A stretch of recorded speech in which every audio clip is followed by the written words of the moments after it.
Magandang balita po para sa ating mga Pinoy boxing fans. Ngunit bad news naman para sa mga basher ni Alas dahil po sa kakatapos lang na official final weigh-in ni Casimero at Luis Neri.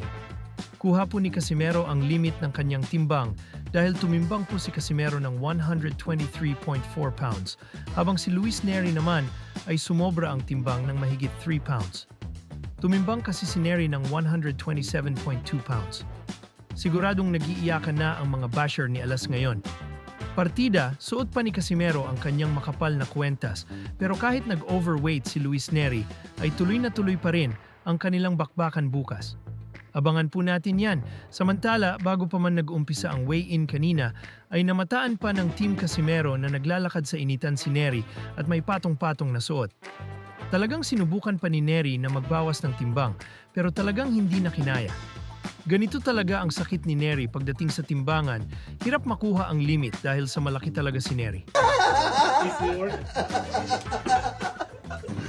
Uy, patay ka diya. Ang raming suot oh. 5? Oy, Uy, sobrang init oh. Nagkapuhuban nga ako. Sobrang init. Ano ginagawa niya dun? Matakbo pa eh. Samantala, si Kenneth Lover ay nag-overweight naman sa kanyang timbang. Bibigyan daw po siya ng 2 hours para bumalik sa timbangan. Dapat ay mabawasan niya ang kanyang timbang bago matapos ang 2-hour na palugit. Bukas na rin ang bakbakan ni Lover kontra sa kalaban niyang si Michael Angeletti. Sana ay maibaba niya agad ang kanyang timbang dahil si Angeletti ay walang naging problema sa kanyang weigh-in.